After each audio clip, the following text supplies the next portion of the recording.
These are the lemur leaf frogs. Lemur leaf frogs. They're very pretty, light green color. Yes, and they're nocturnal, so they're asleep right now. Okay. But they're a critically endangered species. But I want to show you how adorable they are. Oh, they are very cute. Yeah, and they're almost gone from the wild. These are all filled with lemur leaf frogs, but they like to sleep underneath leaves, so they're practically invisible right now. Underneath the leaf? Yes. So I usually look for some of the droopiest leaves. See, this is a droopy leaf. Oh, wow. See, look there's at that. two underneath that one leaf. Their underbelly is wet and it's just suction. Yeah, and they're sticking right to it. And then they breed in these enclosures. So we have to look under the leaves for eggs. They lay their eggs right on the leaf and they hatch and plop down into the water. They are a pharmaceutical treasure trove, really. There are so many secretions that are being investigated now for relieving pain. We have a frog in the other lab that is more effective than morphine at relieving pain, non-addictive. Other secretions from frogs can block viral transmission with 100% effectiveness. So these are important things. Yeah. So we have 28 species of amphibian inside the perimeter. That sounds like a lot. It's a lot, Yeah. Especially coming from New Jersey. Yeah. And so I teach kids and anyone interested how to identify all of them by adult or by frog call or by tadpole. So it's give these workshops throughout the Metro Atlanta, and they're generally free. I'll try to imitate them, but some of the more common frogs are like a bullfrog, which is like. Oh yes, I've heard that one. Yeah, that's a bullfrog, and that's probably the most common frog in Metro Atlanta. Green frogs are also common, and they're more like. Yeah, heard that one too. There's a spadefoot toad, which sounds like this. What is your website?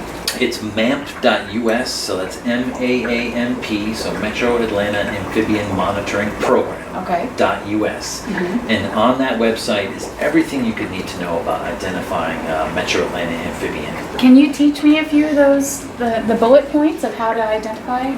Sure, yeah. Well, for tadpoles, for example, if you look at a tadpole, and we can use this as an example here. If you look straight down on a tadpole's head, if the eyes are on the side, like they are there, then that's a tree frog tadpole. Lemur frogs are tree frogs, so they fit into that, but also our green tree frogs and the gray tree frogs we have right here in our backyards also have the eyes on the sides of the head. If they're on the top of the head, then you might have a bullfrog or a green frog or something like that.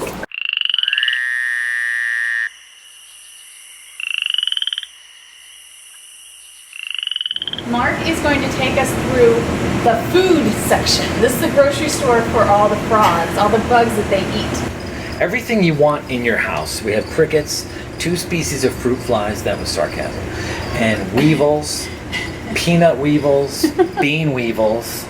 Then we have Those and the peanuts up there. yeah, that species just feasts on peanuts. Yeah. Watch this. Oh, wow. Yeah, there are a lot of roaches in here. So do you have to be a pretty agile frog to catch a roach and eat it? Not these. These are pretty slow, and they're not good climbers, so they're really easy to catch. They're easy to breed. So they're an exceptional food source for some of these endangered frogs and salamanders. Is there different nutritional value to? Yes. So what do they get from a roach? Well, roaches are the highest in many of the nutrients and vitamins, and they're high in calcium, but mostly we feed the roaches high value foods like carrots and squash. And that way, when we feed the roaches that have a belly full of carrots and squash, then we supplement the food with additional vitamins and minerals. So we sprinkle powder on them, vitamin powder, do a little shake and bake, and then feed them. Oh my! Oh, they're just like a little pinhead. Yeah, they're size. tiny They're so roly-polies. small. These are European driftworms, and so some fishing worms are not incredibly toxic, but toxic that we wouldn't want to feed them to our frogs.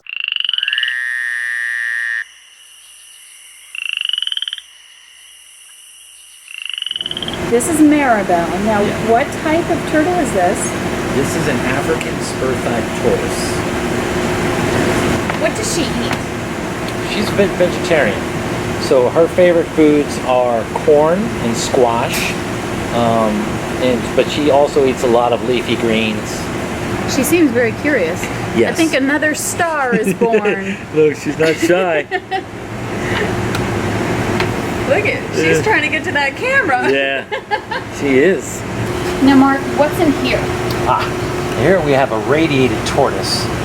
It's smaller than Maribel, but we keep it locked up because there's an actual black market value on this species because of their shell. They're very beautiful.